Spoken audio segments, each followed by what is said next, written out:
Good morning, everyone. It is a pleasure to be back in GNA University. We did an experiment last year. That experiment was called Coach on Campus.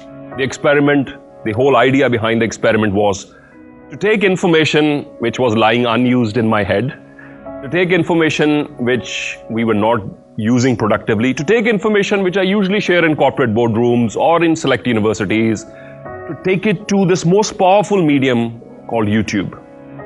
Take it to this most powerful medium called the internet. And we received a phenomenal response to it on the internet. Some of the videos, their views ran into millions. And we are so excited and super thankful to everybody involved in that exercise, which gave us the hope and enthusiasm that we should not stop this exercise. And that has been my promise to youngsters on our YouTube channel, that we will reach out to schools and colleges and universities all across the country in English, in Hindi and in Punjabi. Today's program is in English, by the way. But we will reach out to institutions all across the country to make sure that the help that I did not receive when I was of your age, I'm not too old now, but the help that I did not receive at your age, the confusion I had, the doubts that I had, and nobody was able to solve them. My intention is to be able to solve those doubts for you to the best of my ability. Please remember, my suggestions are just suggestions. Use your mind, use your discretion. But these are my inputs from my experience. Some of them may help, but some of them with the changing times, you might need to rethink again, and I give you that liberty to find out what is the best way forward for you, right? So the internet is an exciting medium, and we were able to take out the information to millions of people in the first Coach on Campus program. The second one that we are holding today, back again at the same place, the wonderful place called GNA University. Whatever I've started with this place, with this institute, with this group, has gone very far. Many of you might know, I started my career journey as a motivational speaker, and GNA Duraparts and GNA Gears were some of my first clients. The first Coach on Campus program was started with GNA University, received a phenomenal response. So one thing is for granted, whatever I do with this institute, with this group, does very well. So it's a pleasure to be back here today. For the viewers, let me just tell you that we have today with us students of the hospitality industry. But the discussions that will happen today will not only benefit students from the hospitality industry, but also in any service segment, be it aviation, be it retail, even life insurance, or anything which is a people-centric industry, right? Where the customer service is one of the number one priorities. You could be working at a call center tomorrow, right? You could be working for an aviation, for an airline tomorrow, or you could be a chef, a celebrity chef tomorrow, who knows, right? And you could be leading the front office department of a hotel. You could be working in a cruise ship. You could be doing multiple things. The idea is to help you make out the best of your time here in your 4-year degree programs, and also what to do beyond once you graduate. So, just welcoming everybody back on the Coach on Campus for hospitality students, back again at the GNA University. Thank you for being here, and I'm looking forward to some exciting questions, an exciting discussion with these young students here. Thank you. I'm super excited to share with you, because a lot of you were concerned about what is the potential of a hotel management student or a hospitality student in India at this point of time. And I can very confidently tell you this is one of the most exciting times to be a hospitality student in this country. One of the most exciting times. Because the profession has really taken off. Here are some key reasons why I believe you're in a profession in which if you put in the hard work, if you put in your efforts, if you put in the energy, and if you keep improving yourself, sky is the limit for what you can achieve. Many of my classmates from IHM Chandigarh, and I did my hotel management in India from IHM Chandigarh, and then later on a bachelor's degree program from the hotel school in Sydney. Many of my classmates, fellow classmates from IHM Chandigarh, have gone on to do some wonderful things across the country, across the world in fact. Many of them are general managers today of major properties across the world, across the country.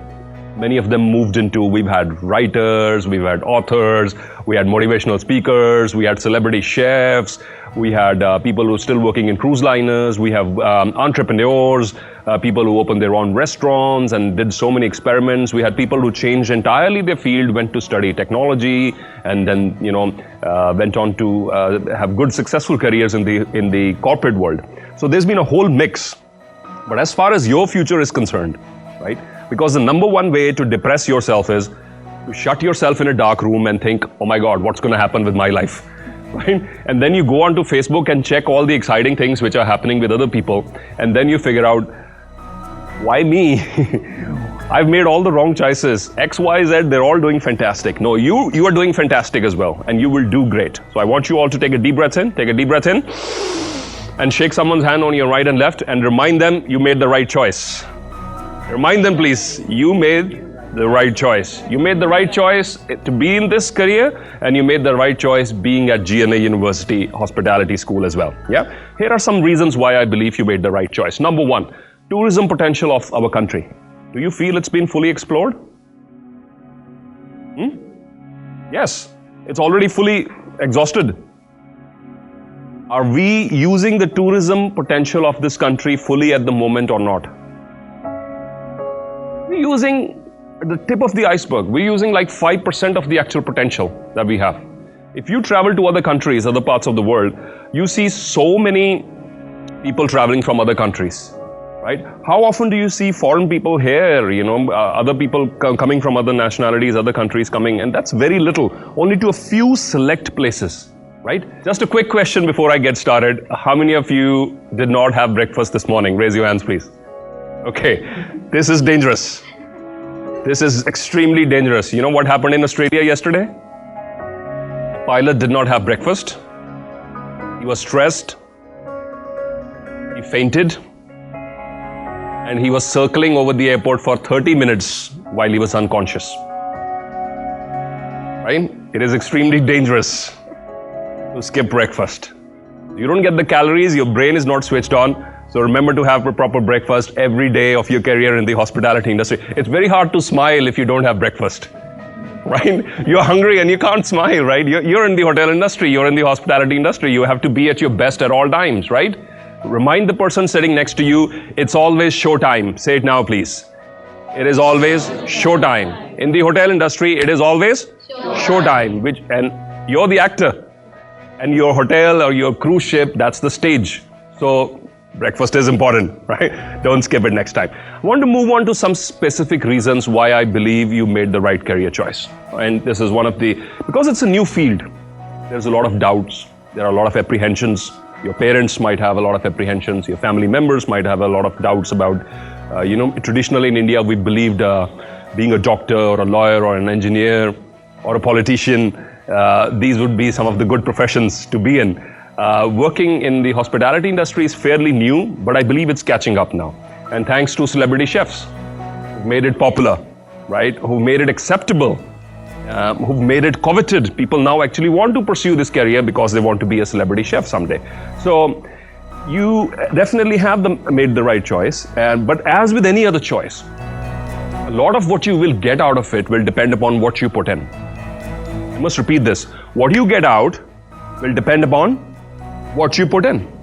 So do not expect that just because you're graduating from hotel school, that some big 5-star property will come and embrace you and say, oh, where is my, what's your name? Where is my Sahil been for 4 years? Sahil, we've discovered you finally. That's not going to happen. You must polish the gem.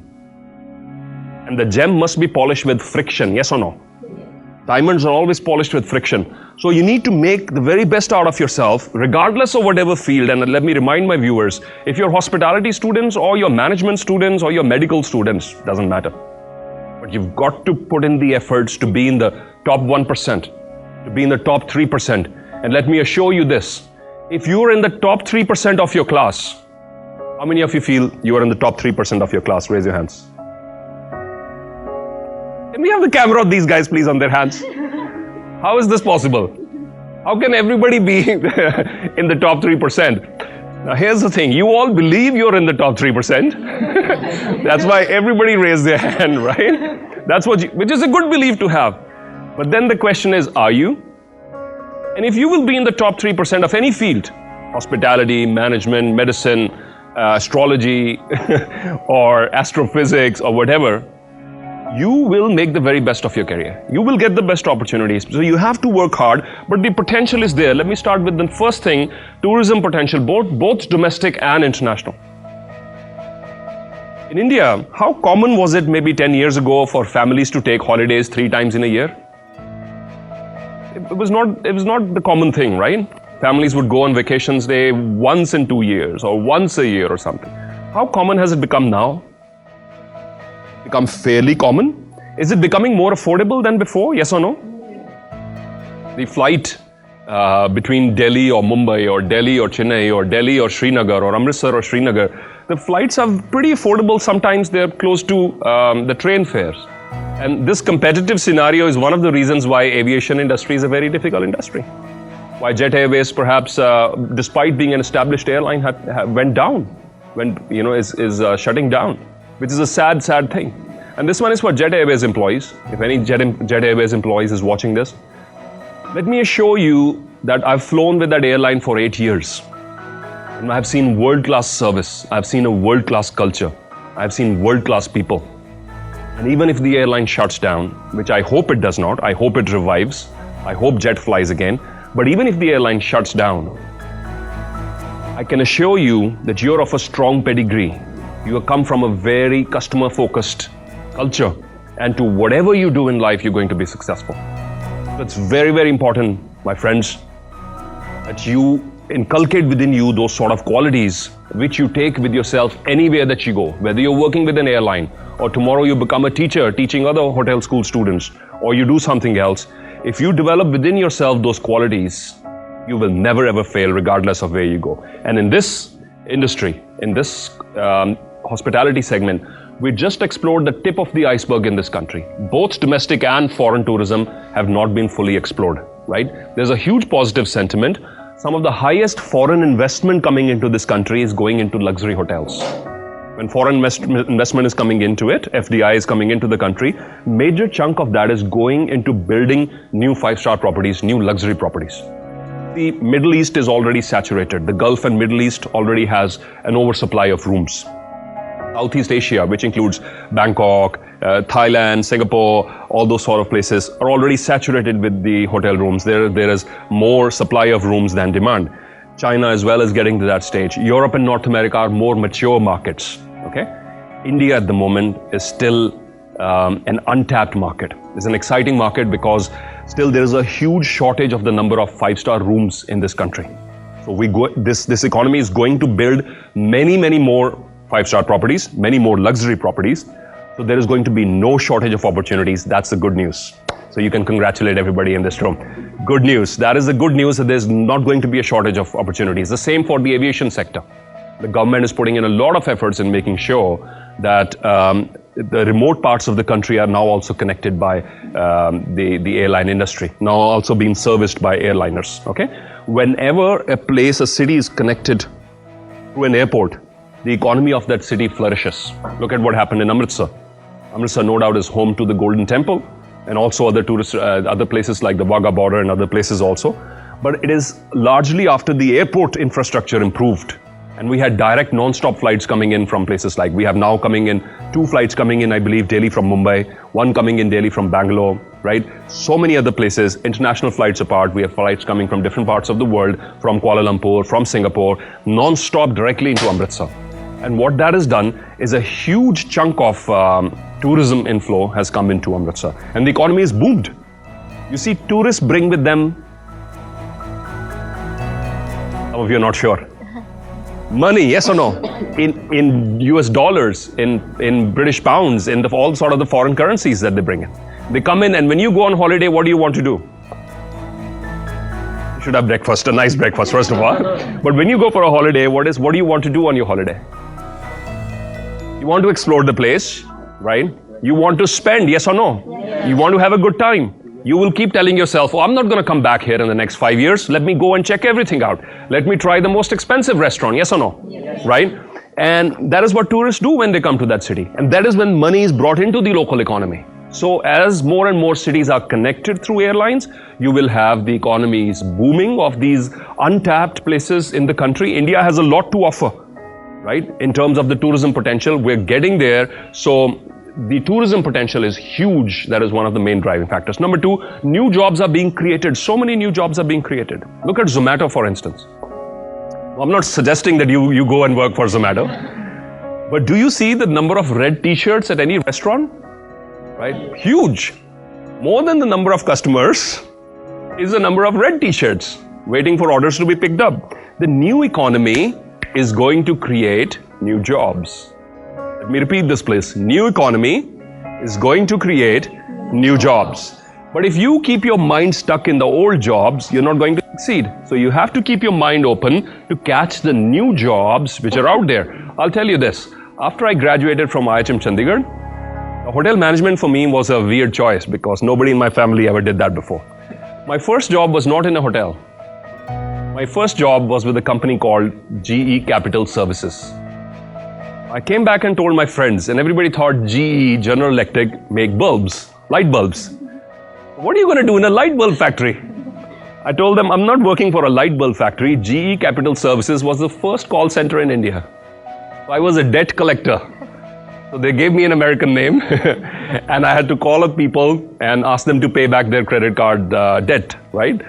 Now, if I would have been stuck that I only want to go to a Taj or an Oberoi or do the OCLD management program and not want to work for a call center, I would have missed out on that opportunity. I worked in that call center thing for about 6 months and then went back to the industry. I went for higher studies. But what I'm asking you to do is to keep your mind open because new jobs are constantly being created. Look at the service sector is exploding in this country. Agree? We have Zomato, I already shared. Ola is another, has created millions of new jobs for drivers coming together. We have so many standalone restaurants. Do you see in this, even in tier 2, tier 3 cities, smaller cities also, you will see somebody's opening a pizza shop, somebody's opening a cafe, somebody's opening an Indian restaurant. Even if in Jalandhar you go out and see, there's maybe like 20 new restaurants come up here, standalone restaurants. Earlier the trend was restaurants used to be part of a hotel. Remember those days? When good restaurants were only part of good hotels. And now you have a lot of standalone restaurants coming up. That's a new trend, especially in tier 2, tier 3 cities, which are going to create a lot of new jobs for you guys. You see personal coaches in the fitness sector? That's a highly paid job. Did not exist before. And now they're making good amount of money. Health and fitness is creating a lot of new jobs. Beauty, this segment, the makeup artists, right? Some of them should be taken to court for all the different things they do, and they literally change the way a person looks, right? And they have this magic 3D brushes and air brushes and whatnot. Graphic designers, again a new sort of thing. So what I'm saying to you is, in the service industry, there is an explosion happening. A lot of new opportunities are going to come in. So keep your minds open, keep reskilling yourself. Think again, don't be fixated on one thing. Be dynamic, keep changing.